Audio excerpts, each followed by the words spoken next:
minutes to join. Add me as a host, panelist, co-host. Remember last time it didn't let me do certain things. Yeah, you're promoted to panelist now. And a second. Yeah, is there an option to add me as co-host, not panelist? Because remember No, last time panelist is the name. That's the same thing as host, I think. I couldn't do certain things last time, so I don't think it is.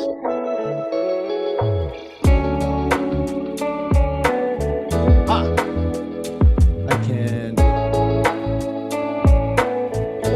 All right, now you're host and I'm not. Oh, so they can only do one. Okay.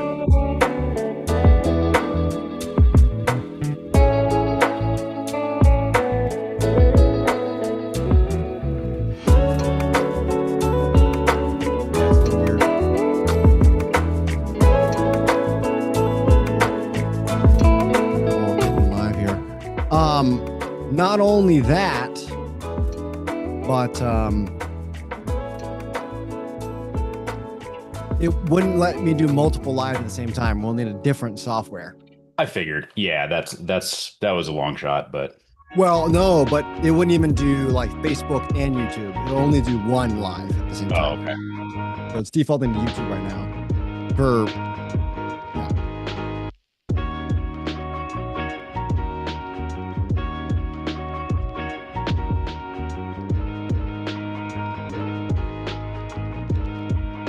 see if there's anyone has joined. We've got 2 people watching now, waiting. So, all right.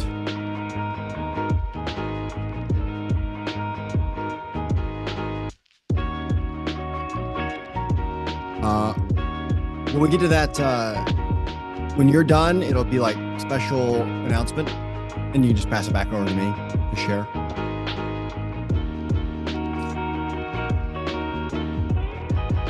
Sounds good. All right, let's see here. We got some folks pouring in.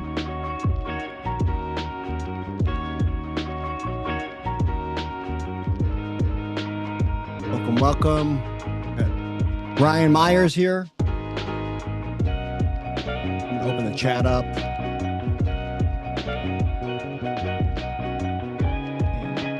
Q&A. Oh.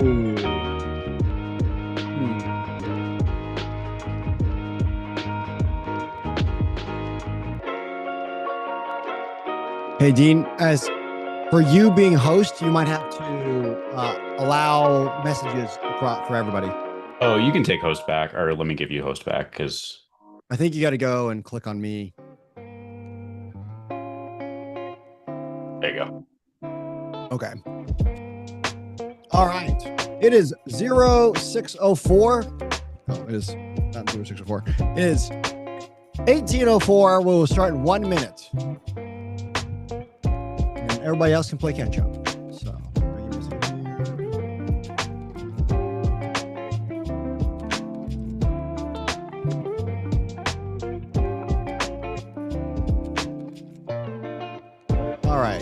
All right, so now everyone should be able to chat with everybody, and we will get started.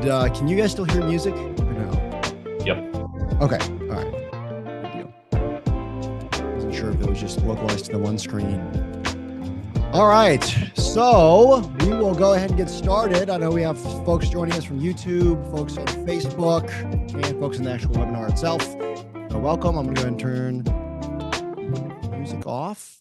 And I'm going to share with you guys the agenda for the day.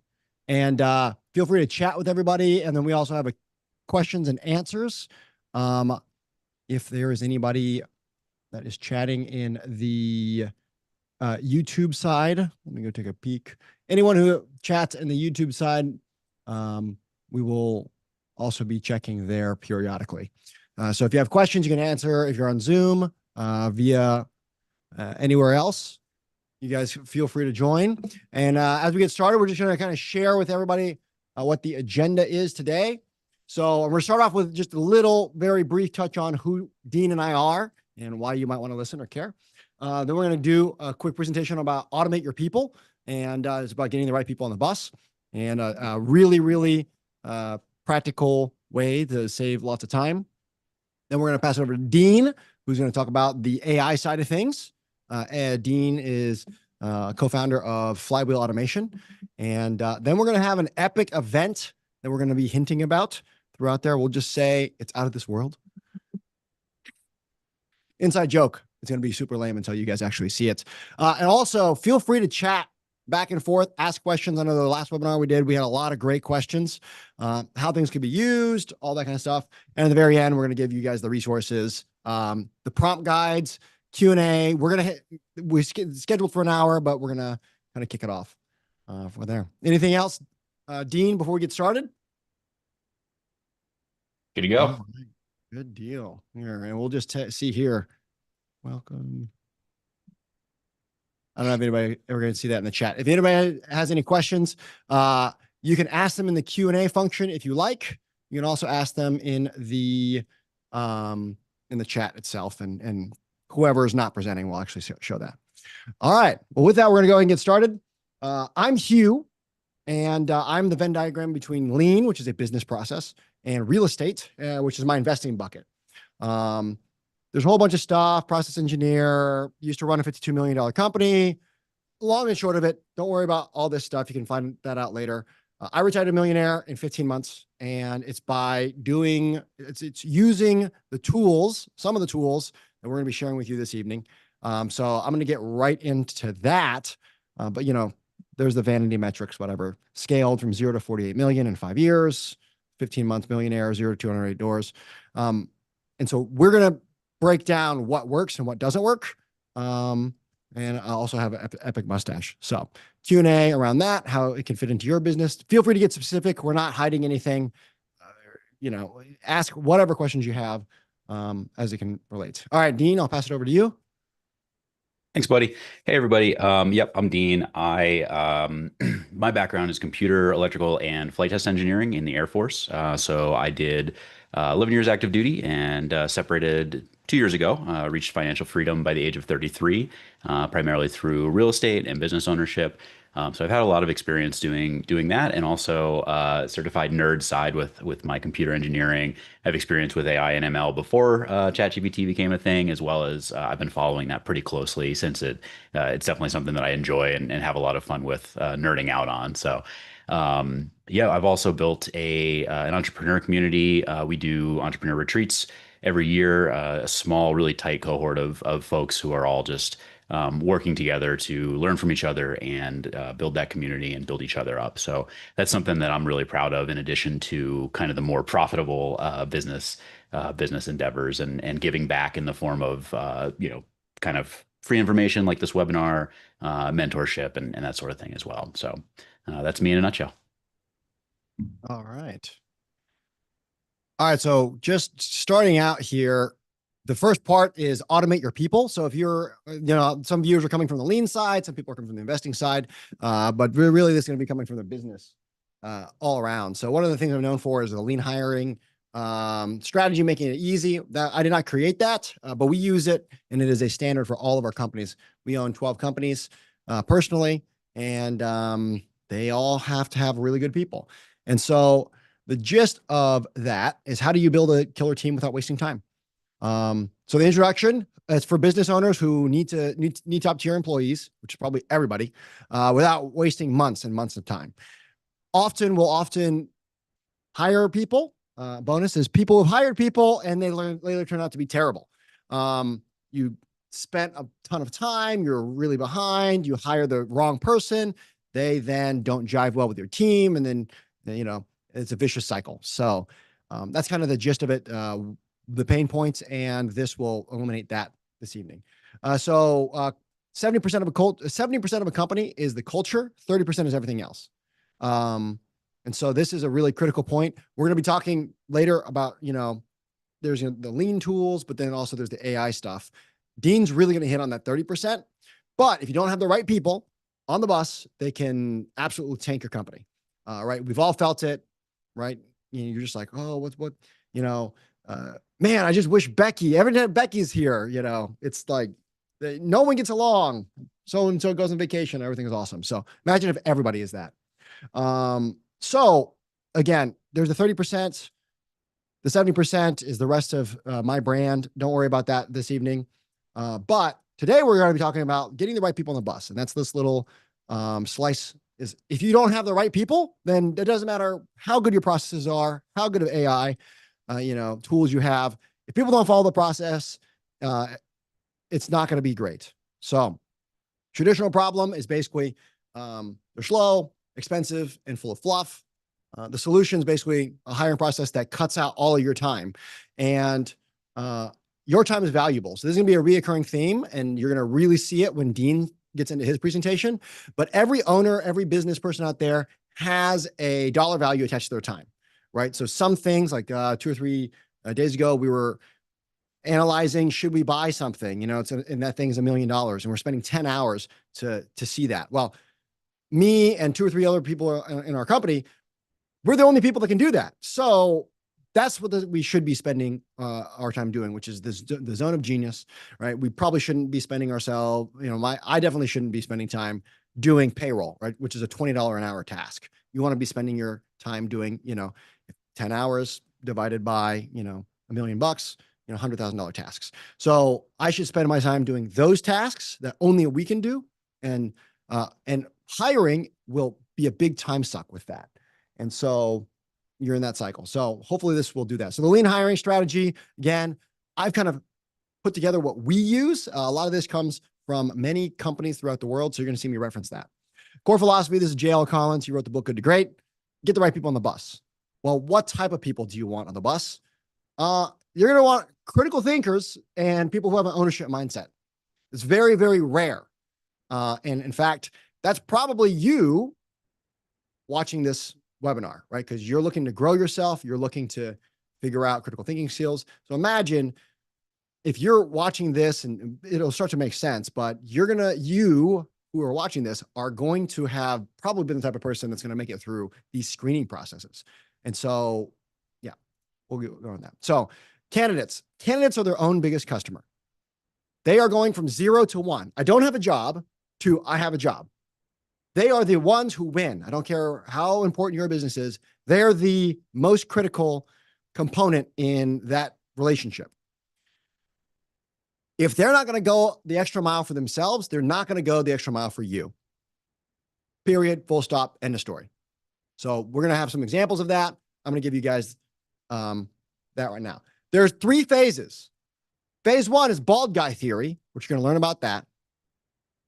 Phase 2 is self-elimination, not self-illumination. And then phase 3 is a trial period. And we're going to go right into that. Okay, so phase 1, attracting the right people. If you were on Tinder, back in the dating days, if you were on Tinder or a dating app or whatever, Plenty of Fish, back in the olden times, then if you are bald, you want to make sure you include at least one picture of you being bald, because it will self-select that person out, as opposed to if you have only pictures with you hats and then you show up on the first date and later they find out you're bald, that person might feel like they're lied to. So if you include at least one photo of you being bald, then that right there is probably going to be a very good measure where they're going to cut themselves out before you ever even knew about them. So you're not even wasting your time. Similarly, and by the way, this is actually my real dating profile, which I made for my very conservative area, and it worked because now I'm married. But I made a profile that was funny, and I basically made fun of all the other profiles that were males in the area. And then my now wife, got to see that.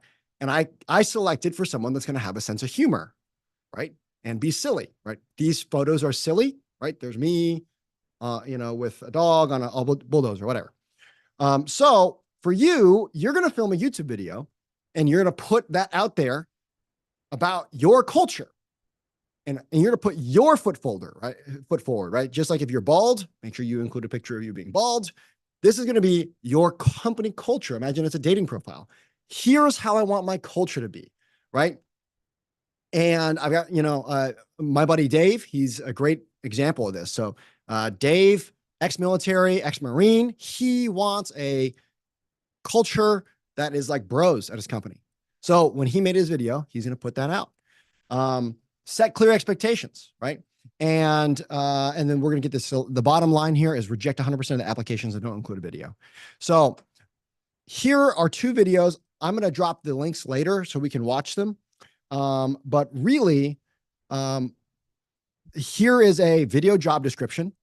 And here is a different video job description. Anytime we go to hire, we create a video job description, and it is going to present our company and our values. I'll play maybe 10 seconds of that. Here's Epic Outdoor Position. And, it starts off, we'll do this one, Springfield Marine. Howdy, my name is Hugh. I am the Vice President of Corporate Operations here. They can see a little bit of the video. We have pictures of the facility. We have, people talking about what's going to happen, where people are going to be, if you're going to hire, right? Same thing with this. This is a different company. Hey, we're looking for an outdoor position. We're going to show the team. The team's going to tell them what to do. So you're going to give a little bit about yourself and what you want to present forward. So make sure you attract whatever that is. We will drop those links. We don't have time to watch those videos here. Second one. So step one was you're going to create a video and get it out there of showcasing your company. Second one is self-elimination. So this is of all of my friends on the earth that I have, it is 2 to 3 people out of 100 applicants will actually send a video. So we basically will post a job on ZipRecruiter or Indeed, and it'll say, hey, video description if you want to see it. At the end of the video, we say, hey, if you're interested, send us your resume. But if you're really interested, send us a video. Tell us, why you want to do it. This doesn't matter what industry you're in. This does not matter what language you speak, what culture you have. 2%, 2 to 3 people will send a video, right? 2 to 3% is the global average. If you make it a requirement, that's going to tick up a little bit. Hey, if you want to apply, you have to submit a video. Remember what we said. If they're not going to go above and beyond for you, then they're not going to go above and beyond for themselves, right? Or sorry, if they're not going to go out of their comfort zone for themselves, they're not going to go above and beyond for you. And actually, we just had another person join our team, but selection process. Reject 100% of the people who don't submit videos. That's the first thing. Once those 1 to 2 people send videos, we basically have a canned email that says, hey, congratulations, you get to come in and go to a in-person video. Please read these books, right? And come for open-ended questions. And that's pretty much it. When they show up, you're going to ask them to see if they actually did that. Even if they ChatGPT the videos, what is your biggest takeaway from 2-Second Lean, right? We have the link. They can watch it. So they're not buying a book for the interview. When they show up, you're going to know if they watched it. Usually if they submitted a video, they're going to have done their homework before. Remember, because they're going from 0 to 1. It's a bigger deal for them than it is for us. Actually, Tom Hughes was just on this webinar like 90 seconds ago. Phase 3, the trial period. And this is my buddy, Tom Hughes. I can't work with you until I've worked with you. Tom Hughes from the book, Improvement Starts with I. What does that mean? Have a trial period. And this is really, really critical. Shout out to Tom. We have a period of 90 days. So when they get hired, pass them a job. Can they actually do what you need? And just make that the expectation. Some make sure you check your local jurisdictions, countries, they all vary, but some people can do more, some people can do less. Make sure that you have that trial period. A lot of people can fake an interview, but your team will know. Then let your team decide, right? Do you get the good feels? You're probably not, probably don't care. You care about your team. Your team, if you got there was Paul Akers had a bunch of people where they hired a guy on, and then he worked for him for like a week. At the end of that week, that's their trial period. The workers basically almost revolted. The employees were like, Paul, this guy can't be on the team. He's terrible. He, whatever. But Paul didn't know, but the people he worked with did. All right, so that's it. So real world takeaways. Dave's hiring. Dave hired somebody. He didn't go through the hiring process. That person then used his company's money to fund his own team secretly and then broke away and stole his own team. And Dave was hiring him to build a team for himself. That's an example of what happens when you don't go. Now, that's an extreme example, but it's real. Another one, HR guy. At that previous company that you saw, the Springfield Marine one, there was someone who joined our company, brand new to HR. He's the head of HR. Thought he would be good, ex-military, ex-cop, whatever. He ended up taking one look at the hiring process. He said, I never would have made it through this process. I never would have submitted a video. Why would I do that? I don't know you. Why would I submit you a video? So first off, that's a red flag. We've already hired him because I wasn't high enough up at that time. That person later left that company almost immediately. He didn't make it 6 months and tried to jump ship to, a better, what he thought was a better opportunity. I don't think it works there anymore. Also cost savings. Right now, Indeed, ZipRecruiter, everybody needs money, or everyone needs employees. So they're hiring like crazy. We're getting popped $35 to $50 per application if we view them. So it sidesteps all that because our video description, and you guys can check those video descriptions, it gives instructions on how to directly contact us. So yeah, we're spending the $5 a day to post our job, but we're not spending the, hey, I need a welder. I'm looking for, looking at resumes, which is costing me $50 a pop. All right. So closing thoughts for me this evening, we're going to have the prompts and then the strategy, all of that will be in PDF format. And we're going to have those videos linked below. But getting the right people on the bus is a big deal. So don't waste your time, right? Back to bald guy theory really quickly. Make sure you put your character, who you are, out there. And then that's going to automatically turn off the wrong kind of person. So you're not spending time reading, doing 15 minutes per resume times 90 applicants, right? You shouldn't be doing that job. You should be doing the $100,000 tasks. So with that, I'm going to pass this over to Dean. Here you go, Dean. Thanks, sir. Let me share my screen real quick. Okay. Let me know if that's coming through, Hugh. Is that looking good? Sweet. Okay. Hey guys, so yeah, I'm going to talk about more of the systems side of it versus the people side of it that Hugh just covered. So I'm going to focus on automating your processes and how we do that in a business and how we do that most effectively, and also cover some of the AI basics for those who have not, use ChatGPT or other large language models, LLMs. You'll hear me say a couple times in the presentation extensively.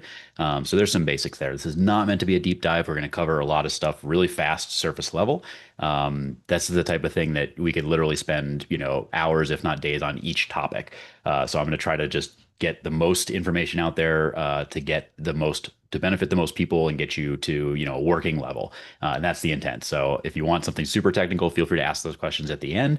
But that's not going to be something I'm going to have time to dive into super deep in the slides themselves. So, Hugh mentioned the value of our time. That's something that I personally am really passionate about, and what motivates me to be so involved and so kind of focused on a lot of this automation stuff.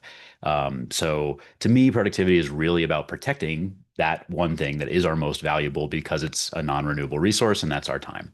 And I really like this quote from Alan Dibb in the One Page Marketing Plan, which is a great book. You can read it, but basically it's, again, saying time is non-renewable. We cannot get more of it. So we need to really focus on putting that as our highest priority, in my opinion, and allocate it, smartly and effectively. So when we're talking about that, like, the main goal here to me is to make more money at the same time as investing less of our time and energy, because then we can go take that time and use it on stuff that's meaningful. Business is great. Business can have really awesome outputs and effects and contributions to our community and our society.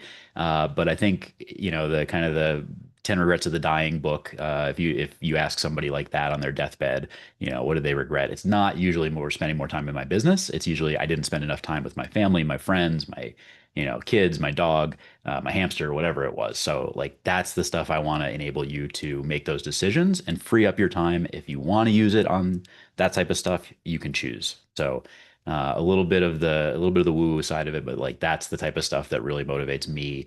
And I think that's why this is so important, is we as business owners often, start a business for freedom, and then we end up getting trapped by the very thing we built to create that freedom. So hopefully that I can get people out of that situation or prevent that from happening if I can do that. That's my goal.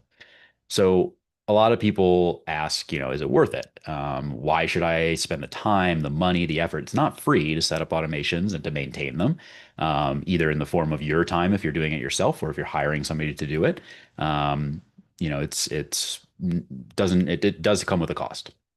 So, yeah, I will assert that the benefits need to and do. I'll try to make the case that they do far outweigh the costs of setting this up and keeping it running. Learning it if you're going to do it yourself, or again, monetarily if you're going to hire somebody to do it with you or for you. Some of the stats that to me indicate that it is in fact worth it is your average SMB or small to medium business saves 30 to 40% of their staff hours just in the first year when they start to add in some of these things like automation and AI tools. Once you automate certain tools like your CRM, you can boost leads by over 100%. You can close 30% more leads. Like that's an instant boost to your bottom line, which is incredible.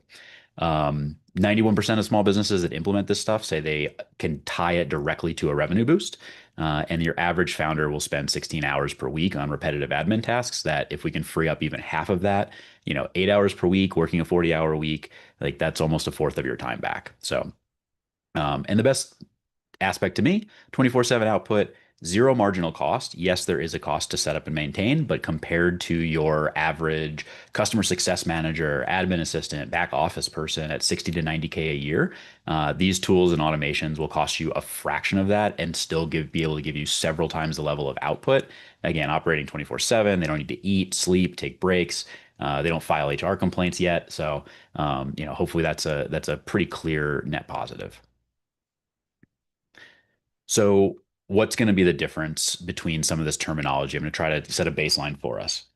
Automation versus artificial intelligence. Automation is structured. Artificial intelligence is adaptive. It can kind of adjust and change based on the inputs it's given, or if it's not given something that clearly expects, like a rule set, like automation has.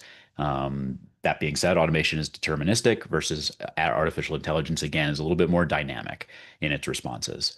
Automation is really just following directions or following instructions or rules that you provided ahead of time versus AI. Again, it's not truly sentient yet. We'll see if we get there. But it is able to kind of think around problems. And a lot of the more recent models, they call them reasoning models because they're able to kind of reason through problems and adapt on the fly. And especially that's helpful in multi-step processes or problems.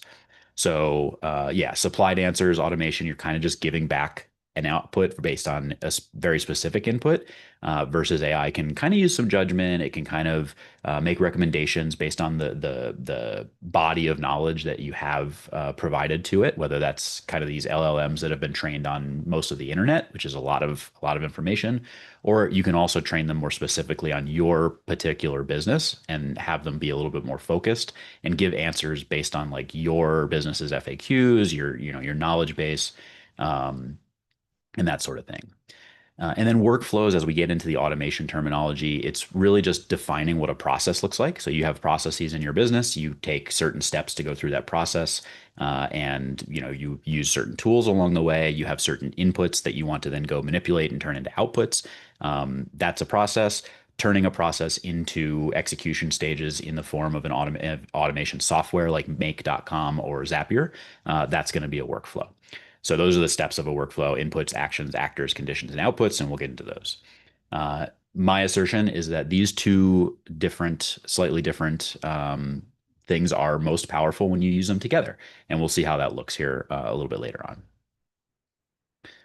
Okay. Wouldn't be fair to talk about AI without talking about how to talk to AI, which is that discipline is termed prompt engineering. So when you are trying to instruct ChatGPT to do something or another, I'm going to keep saying ChatGPT because that's the one everybody's most familiar with, but whether it's that or Claude or Perplexity or any DeepSeek, any of the ones that are out there, it's these prompt engineering tips are most applicable to ChatGPT specifically, but they do apply well to really any modern LLM that's out there right now. So we'll start with what a bad prompt looks like. And it's just like, imagine if you went and you said this to an employee, right? Unless they were already highly trained and specialized, which is something that you can do with, they're called assistants in ChatGPT, or custom GPTs, depending on if you're in the API or not. Anyway, doesn't matter. But unless you have a highly trained employee that already is like intimately familiar with your business, your brand voice, the way you style posts, the way you write, the type of content you want to create, this prompt, this request would essentially mean nothing to them, and you'd probably get garbage back because you're not being very specific. When you want to get a good output, you need to give it a good input. It's just like programming. It's just like anything else. And even working with a VA or your average employee, is the better instructions you give them, the better results you're going to get back. That's more what you wanted. So there's kind of a formula for this, and this is a generic formula, but it'll get you, pretty good, like 80% solution with whatever you're trying to do. And then there are some more advanced tips later on, but this will get you the base level and get a pretty decent response with some very simple inputs. So you start with your role and objective. You kind of define, hey, here's what you're doing. Here's the role you're acting in. Here's what I want you to do. Here's your experience. And that helps the LLM kind of focus. Because again, remember, it has that huge knowledge base of the entire internet, basically. And it helps it focus down and really kind of get into the role if you're talking about like a mood actor, for example.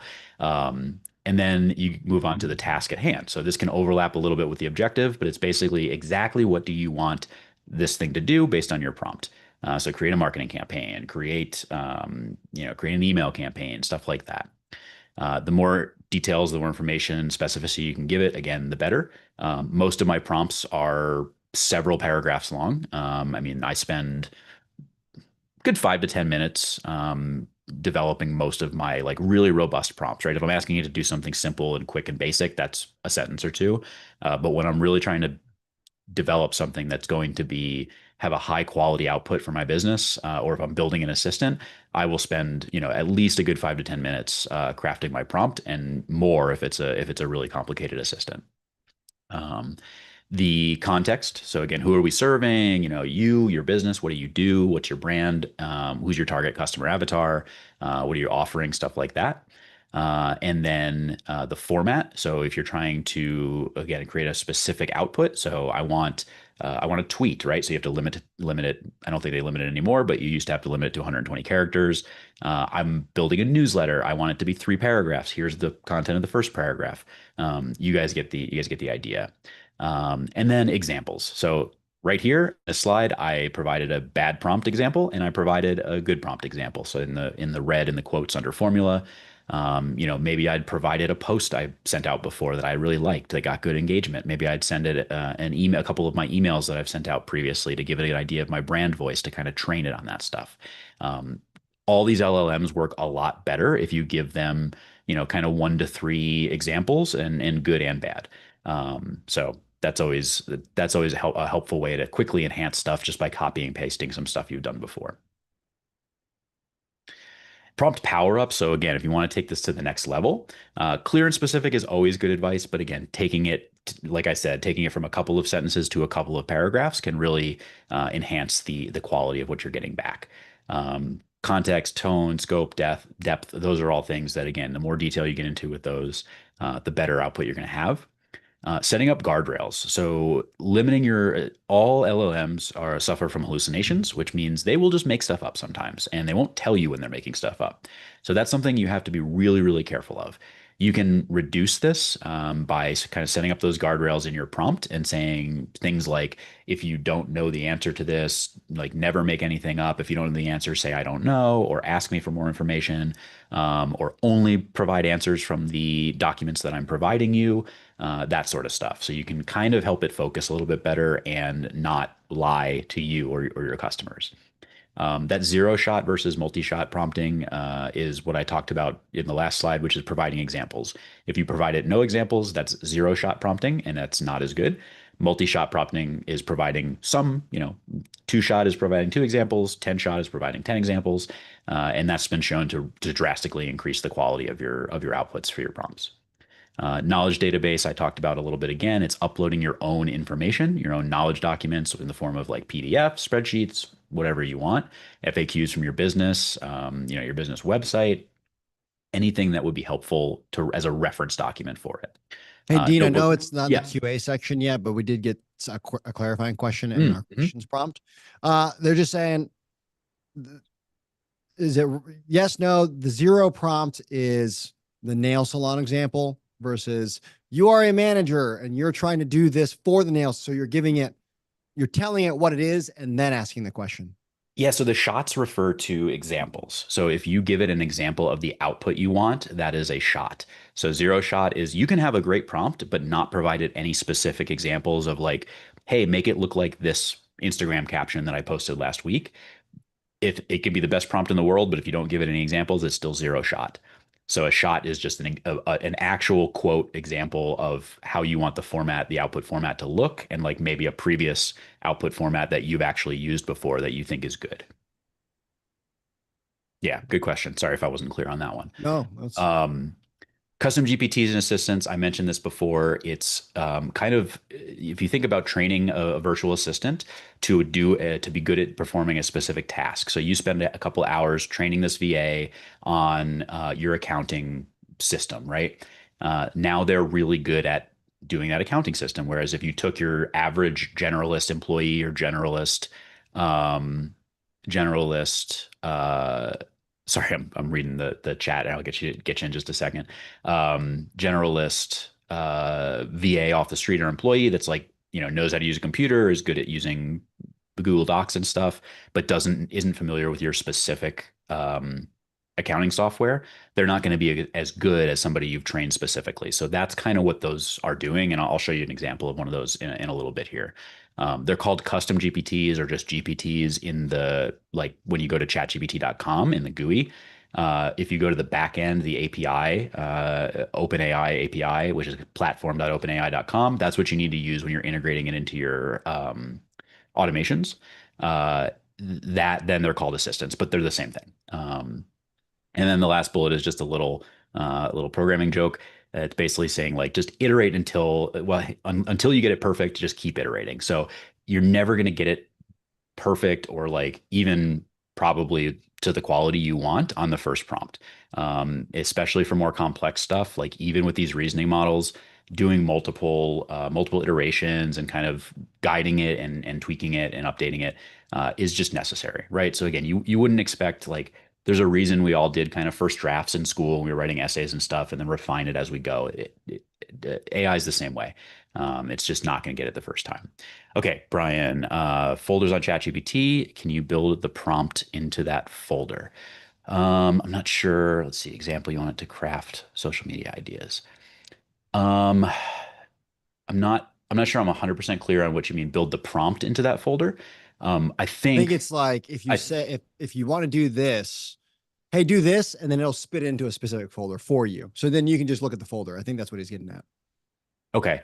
So what I would do, how I would set that up is I would build an assistant, and how I have set that up is I built an assistant or a custom GPT that is trained on my brand voice, trained on, my like I want to make posts for Instagram. Here's how they look.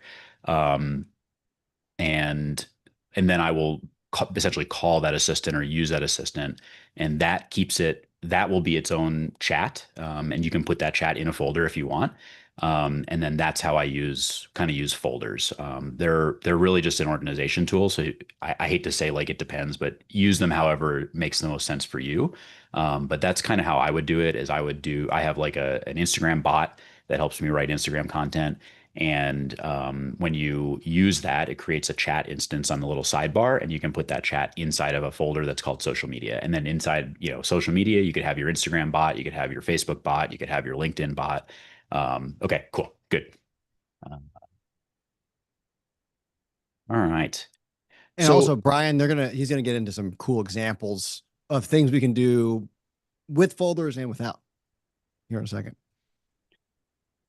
so the basis, really like the first step behind getting to building out some of these automations is figuring out what even are you doing in your business.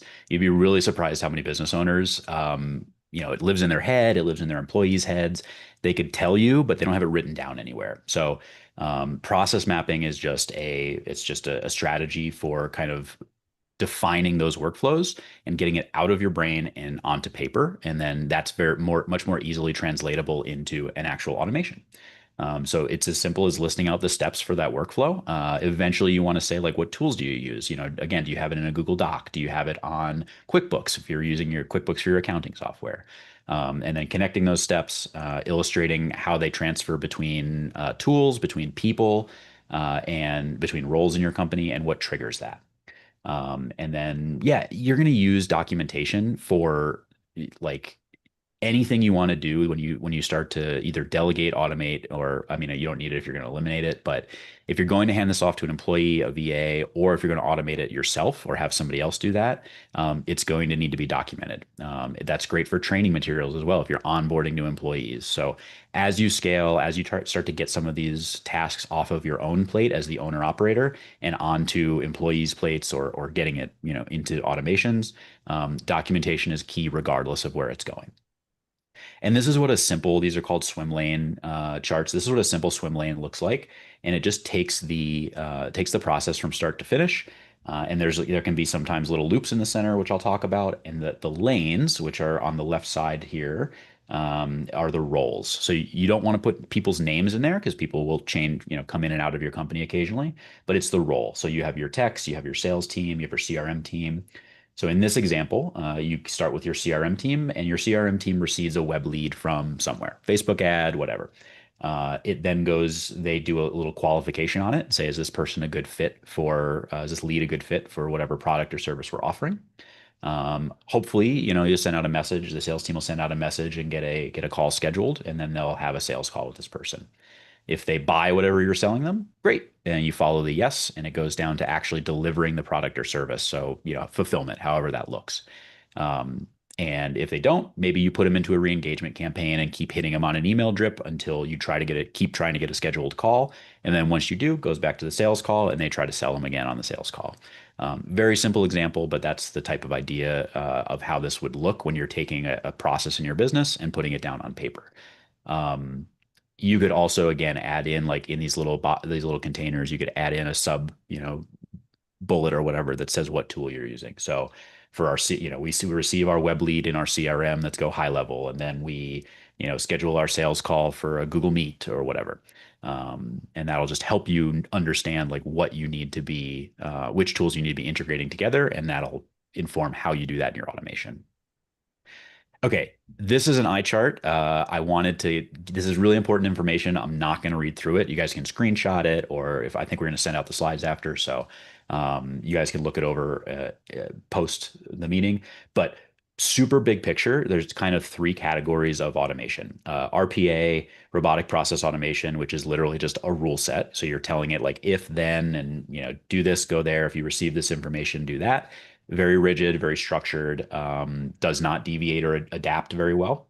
There's AI-powered automations, which is you take those RPAs or those basic level automations and you start to add AI into certain steps in the middle, and you'll see exactly what that looks like with some examples here in a second. And then a full-blown AI agent. So you may have heard the term like agentic or agentic AI or agentic workflow. These are basically as close as we have to like an analog for a human VA, a human assistant, because it can kind of act on its own. You can give it a very high level task and a repeatable task and just tell it to go off and do everything on its own. They're not quite there yet. I will say some people are like, oh, we have agentic workflows. Not truly, I don't think, in my opinion, but we're pretty darn close. And a lot of times you'll have like teams of agents working together with an agent supervisor, and that's how they kind of emulate a true agentic workflow. But I would say it's not, we're close. I would say it's not quite there yet. We had a question. What does agentic mean? Just a clarifying question. Yeah, it just means you're acting as an agent, like a self-controlled agent. So I don't have to go give inputs to every single step. It knows if I say, go book me a trip to Bali, it knows or it can figure out all the steps it has to take to get there. I need to figure out what Dean likes to do on vacation, like what activities. I need to go research hotels. I need to work within his budget. I need to research flights that work with his schedule. I need to book the flights, like all those steps and multiple different tasks along the way. It does those by itself. So that's agentic. Cool. Automation building blocks. So these are the basics. I mentioned these earlier, and we're just kind of define them here. So you have a trigger, what starts your workflow, what makes it go, what makes it start going. Maybe that's a form you submit. Maybe that's a lead that comes in that pops into your CRM. You can have conditions and say, only respond to this lead if he wants a $500 product or greater. Take an action. So maybe I put him in my database, or I put create something, send an email, something like that. The scenario, or in Zapier land, they're called Zaps, is just one complete workflow. And then a module is just a step within that workflow. Now, AI modules, they're going to be, again, a step within a workflow, and they basically reach out and grab your send a request to ChatGPT on your behalf, and then get the answer back for you and incorporate that into your workflow. And again, those can make your workflows a lot more adaptable and personalized. It's not just the same inputs and outputs every single time. We had we'll back up. We had one question from YouTube. It's like, Martin, is there a booking travel AI? I need this in my life. There is, and I wish I remembered the name of it. I'm gonna, Hugh, when you're talking at the end, I'm gonna see if I can find it real quick, and I'll drop it in the chat. Or I'll say it, because I guess they're on YouTube. But is that the one that you did? You did the example where we actually did it live, where you had it like book it called a table and then booked a reservation, then sent you an email? No, that was actually my AI voice agent that I built. So that was Navan. Navan is the name of it. I just found it. So Navan or Navan. That's like as far as I know, I haven't done a ton of research on it, but that's on that topic specifically, but that's the best one that seems like that's out there right now. So yeah. No, the one I demoed was just an AI voice agent. It was tied into like my calendar though. So or no, sorry. Yeah, I had to call a restaurant and make us a reservation. That's right. Yeah. Cool. Okay. So on to the examples. This one is pretty simple, but I thought it would be applicable for anybody that really has to respond to customer inquiries or anything like that. I use it for, rental inquiries. When I have a vacancy listed, I got really sick of responding to the Facebook, is this still available messages, because they just click a button and it sends you is this still available? So what this little automation does is it just watches, it's linked to my Facebook, it's integrated to my Facebook account and for the properties. And it just sits there all day and watches for messages. And as soon as it gets a message, it'll go then and scrape info from our business, from the listing. So it has the most current info. So if I change something on the listing site, like the price, or I put in a new flooring or something like that I want to update, it has the most current info because it goes out and checks every time, which is similar to how the knowledge database works. And then it goes and sends certain information to ChatGPT, like the message and certain instructions I've given it and context. And then ChatGPT will do its thing. It'll think, it'll respond, it'll look at the information on the listing, and it'll reply to the client or the prospect. And then if they keep sending messages, it's going to keep going through this workflow over and over again and continuing this conversation. Here's the assistant that's built out for that. And again, this is like a pre-trained assistant or VA. You can think of it like a VA. You pre-train it, you give it certain instructions that it needs to always operate under. And you can tell it like, yeah, so per company policy, you're not allowed to give out your last name. So stuff like that. You can give it guardrails and instructions. And context around here's who you are, here's what you're trying to do. You're trying to, you're a property management assistant. You're trying to help prospective tenants become qualified and apply for our units. It can give them the link to the application. It can give them the credit score requirements, the income requirements, stuff like that. And you can use this. This is just an example for Facebook. You could have a chatbot on your website. You guys have probably seen those, especially the older versions. It's like press 1 for, accounting, press 2 for billing. Those are the dumb ones. Now they have AI incorporated ones that you can add to your website that do exactly this. Is they have a knowledge database. They have instructions that they're trained on. You can do it on WhatsApp. You can do it via text. Really any medium you can think of, Instagram DMs, you can have an autoresponder like this that's quote unquote smart, and not just your, please say orders if you want to check the status of your order. So it's way smarter than that. And yes, you can do the voice version of that as well. You can have a voice, have a phone number set up and have them call into a voice agent. Getting a little bit more complicated on this, a little bit more in depth. If you do any sort of cold outreach, you're prospecting for new leads. I think this is really a really good way to stand out from the crowd of boilerplate template emails. So you send out, hey, my business does this, and it looks like we're getting some questions pouring in from on the YouTube side of things. Oh, cool. Yeah, go ahead. YouTube chat. So Two or three. One is from Tyler. What program did you use to build this Facebook? I got that's probably the previous slide. There's a little bit of Yep. a lag there. They're both, and you'll see this the snapshot on this screenshot on this one as well is the same. It's So it's make.com. all make.com. Okay. And there's links to this later, right? Nope, I don't have a link to it, but Just it's Google literally make. make.com, make.com. And that's one of the more common um, automation software out there. Zapier is the other one, Zapier. There's one called N8N, the letter N, number eight, and letter N.com as well. That one's tends to be a little bit steeper learning curve, a little more advanced. Not much. I mean, they're all about the same. But I would recommend generally starting with Make or Zapier if you're kind of just starting out with this stuff, unless you want to get more technical with it and then learn N8N. They're all good. But yep. You said there were a couple more, or We have one from Crystal. But I think I'm gonna save that one for Q&A after you give this example. Also, Brian, I think earlier was asking about folders.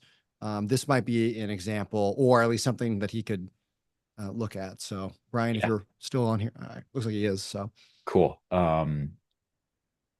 Okay, so what this does, and I'll try to keep it fast because I know I've been going long here, but so in this example, and you can get these leads from anywhere. You can scrape Facebook, you can scrape LinkedIn, you can scrape, whatever lead source you think your target avatar hangs out on or is most frequently on. And you can filter. I don't know if anybody's heard of Apollo. This uses Apollo through a third party that kind of is able to output in bulk a little bit better without having to pay like the really expensive Apollo prices. But in any event, it allows you to scrape, for example, in this case, LinkedIn leads. So I can say, I am looking for business owners that have the title of owner or founder or CEO or, president, stuff like that. Any of those kind of analogous job titles, because I'm trying to reach business owners. I'm only looking for businesses with between 10 and 50 employees located in the Denver metro area, et cetera, et cetera. So you can kind of filter based on your target avatar. It'll return you a big list.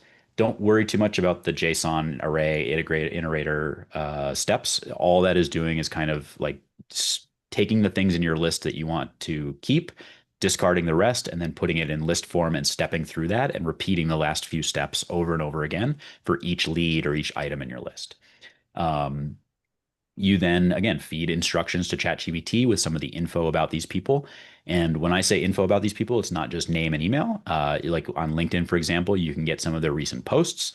You can get their job description. You can get, you can even go, and if you want to go kind of multiple layers deep, you can find their website, go to their website, read their website, and use all that information to come up with an email that is truly personalized to every single person. It's like you are going through their profile, reading their posts and saying, hey, I was really impressed by that post you made the other day, talking about the developments in such and such an industry, or that award your company won. That's awesome. Love what you're doing.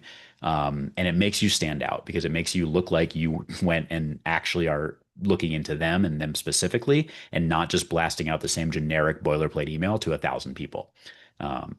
So normally your response rate, even to kind of these warm, personalized emails, is pretty low. So the next step, I just have it write a follow-up email right off the bat, put all that stuff in your leads database, and now you have 2 canned emails that are personalized, ready to go for each lead in your list.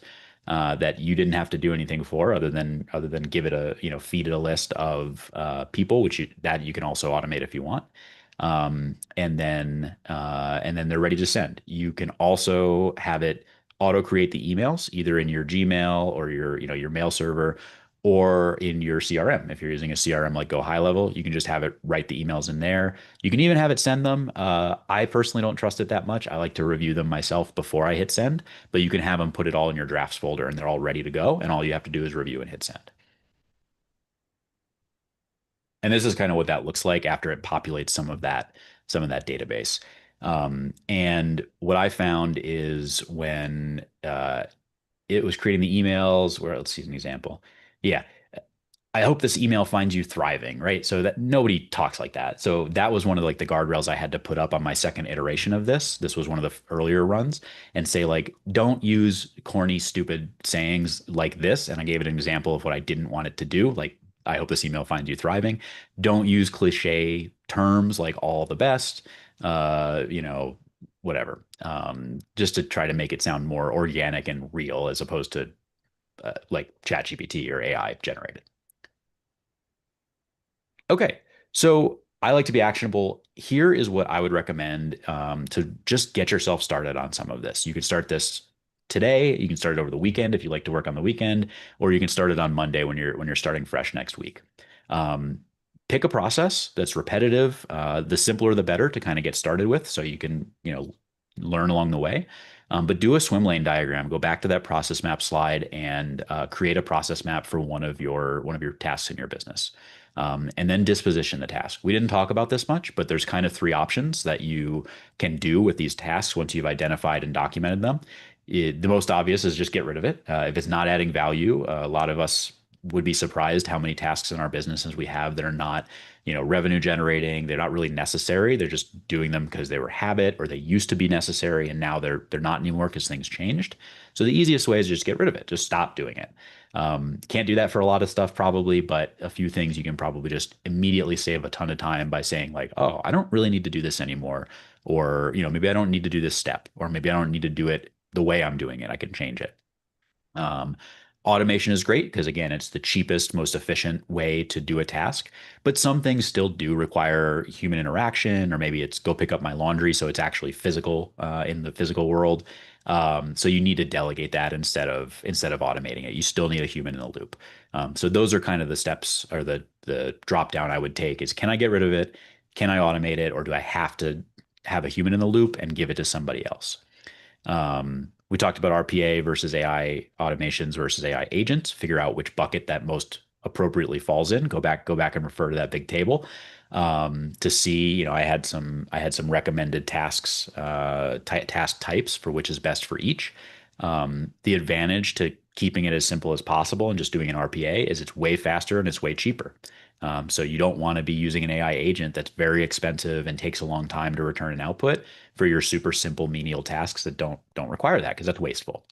And then go ahead and translate that workflow go try it. Go set up a free Make account, free Zapier account, and just go build a simple workflow and see how it works. Try it out. Link your accounts, link the modules in the automation. There are videos out there that teach you how to do that, but it's really it's pretty intuitive. We had a question. What is an RPA? If you remember that big page of the matrix from a few slides back, go check that. There's a column dedicated to it. It's just automation instead of AI.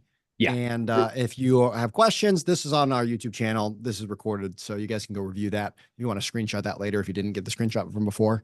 Yep. Good question. Robotic process automation. It's just a vanilla automation that is kind of just very simple rule set of if this, then that, take this action, do that. And then, yeah, like I said before, measure and get your baseline. How many hours was I spending on this before? How many hours am I spending on it now that I've automated it or delegated it? And just iterate, keep getting better. We don't get things right on the first try. We always need to have some iteration. So, all right, that's my section. Hugh, I'll throw it back over to you for the special announcement here. All right, give me a second here, and I'll screen share this. All right, so our special announcements for everybody, and then yes, Crystal has asked a question. Q&A will be right after this. So effectively, if you are interested in all the stuff that Dean just said, but are like, hey, I need some extra help with that, that'd be very nice. This is kind of what that's for. Of course, Dean's formal company, day job, is building AI tools for people. For money, I think it's like $2,000 a tool or something. And we got something that we cooked up together. And so is the Silo Summit. We're going to be having a 2.5-day event in an Atlas Class F missile silo. And a lot of those questions are, hey, what are we going to get for attending? And so if you scan it, we'll come back to that screen here. But if anyone wants to go, if any of the stuff has resonated with you, what you're going to walk away with, and you can read this later. There's the rough agenda, but basically it's going to be 2.5 days in-person event. It's going to be all food, room and board. You're going to walk away with 2 tools, not just the tools like what you saw, that was built, but we're going to build it with you. So then when you leave, it's teaching a man to fish. And then we're going to have some aftermarket support there. So pretty much it's really, really fun. We've had past events there, some at the silo, other places. This is going to be a conglomerate. This is a workshop style. There's some testimonials out there, but yeah, so 2.5 days, room and board. All you got to do is get yourself to Kansas, which if you're interested, we'll get you the exact details. Tools. Also, we're going to be assessing the threats and weakness. So those who actually make it, who do want to come, we're going to basically ask for the P&L in advance. You can scrub it scrub it from data. But a lot of people don't know how to read those and don't know how to make strategic decisions based on that. And so there's a lot of like improvement processes we make. The other day there was a company who we ended up saving them like $37,000 a month just from a process that they had no idea they had control over, but they did. And it's workshop style, it's small group. So it's only going to be 10 people. There's 2 cohorts. The dates are August 12 through 17, or August 12 through 14, and then 16 through 17. So it's basically 2.5 days over the weekend, or starting Friday night, or also during the week. It's going to be 1 to 10. So it's going to be 2 instructors, 10 people. You're going to have 48 hours, 72 hours of access to us to ask any questions. It'll be very similar to the previous events for those of you that are watching that have been in the previous, who have gone to the ski retreats or the summer retreats. So there's that. But if you join in the next 48 hours, then you're going to get $200 off.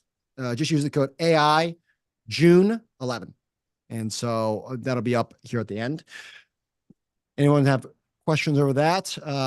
There's the link that was just dropped in the chat. And I'll also kind of open it up for QA. Over here, top left, if you want the lean hiring PDF, that's all the information from earlier about getting the right people on the team. Here's the Silo Summit. And then we're opening up for Q&A. So first question, Crystal asked, is it possible to set up AI to be a training consultant during their first few days at work? Is there, if they had any process questions, like how do I? Yeah, that's a great question. There are some they're more specifically geared towards sales training. But yes, there are multiple tools that I can think of that I would use for like onboarding, whether it's client onboarding or employee onboarding for training. So Scribe is a great AI enhanced documentation creation tool. And you can create like videos and stuff out of it as well. But that's a really good way to kind of help build out your documentation using AI, as opposed to having to create a how-to for your processes from scratch. It can watch you execute them, like you screen record yourself doing it, and it'll auto pick out like the steps, and it'll auto create a how-to document or a process document. So I don't think that's exactly what you were asking for, but I think that's worth mentioning. And then I'm blanking on the name of it, but there's a few out there, but there's one really good one that has like AI avatars that will interact with your salespeople. Again, primarily, you can customize it to do any sort of training you want, but it was designed primarily for sales training. So there's an AI avatar that will act as as a customer. And then at the end of that little interaction between your salesperson, for example, and that AI avatar, they'll go through a scenario and it'll grade them and give them feedback. So rather than having to role play one-on-one with an experienced sales trainer, now your AI is the experienced sales trainer, and you just scaled it from, one-on-one, like a human to a human, to one AI to as many humans as you want to have be trained by this thing. So hopefully that answers the question. But yes, there are options like that out there, and they're awesome. I've tried it before.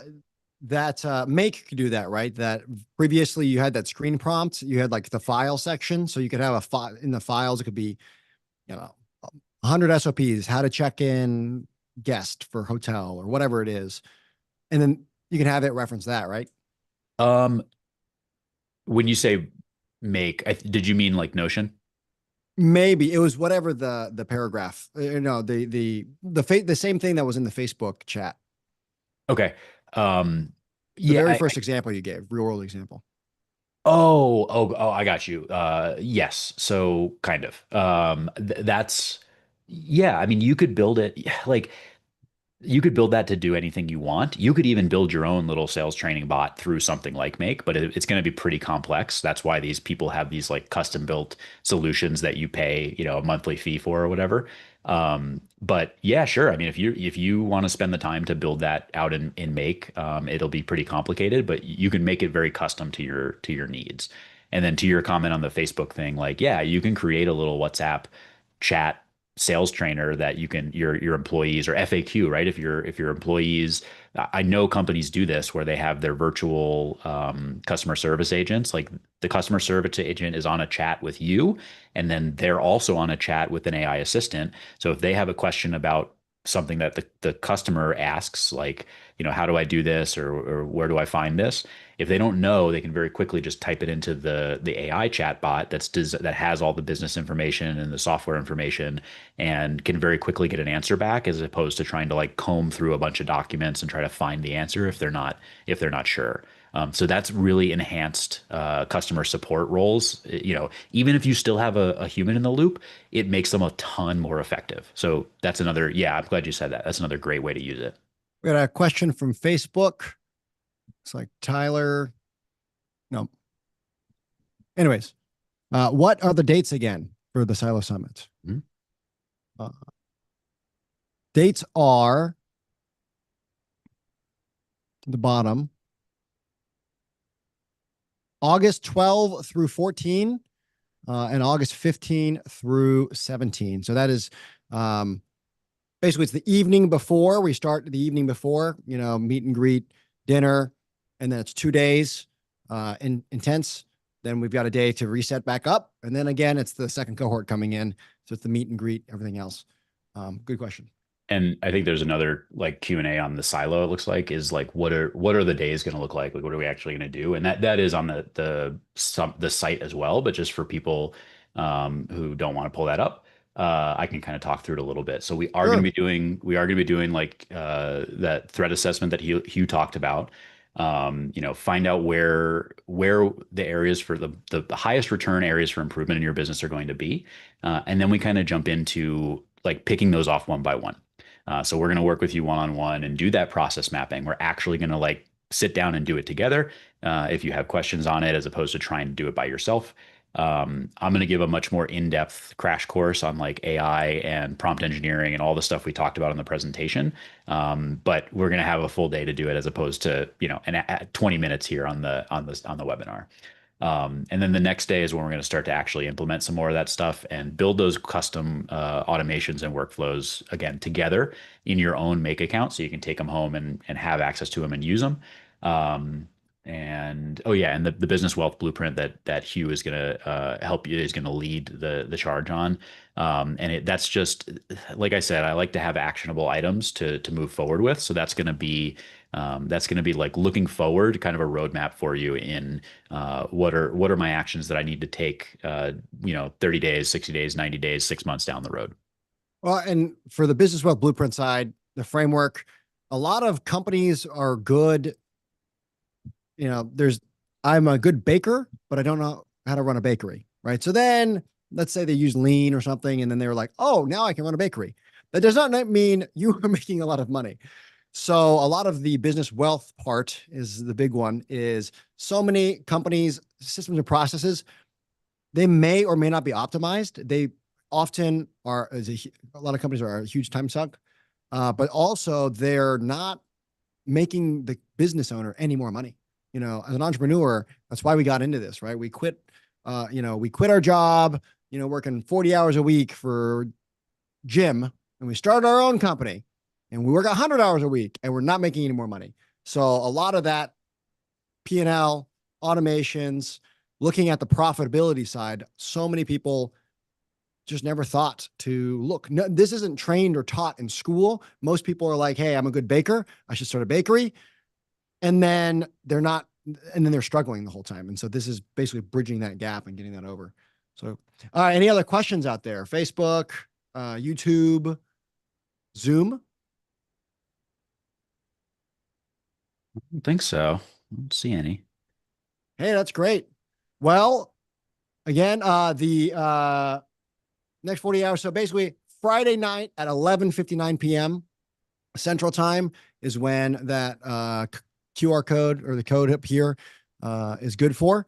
If you are, if you're a Business Wealth Blueprint member already, or you've attended one of the Silo Summits, DM us directly, and we can get you a bigger discount there. But this $200 off is a big thank you to you guys. And again, it's more of a product. You're leaving with 2 AI. What do you charge, Dean, for just a normal one business tool? Yeah, they started around $2,000 per automation. Depends on the complexity, though. There's different levels, but that's kind of your base level, like fairly simple automation, similar to the ones I showed today. Okay, and then, but if they go to the Silo Summit, they're going to leave with 2 of those. But more importantly, they're going to know how to build them, so they don't have to hire you. Why would you do that? Now you're taking food out of your own mouth. So cool.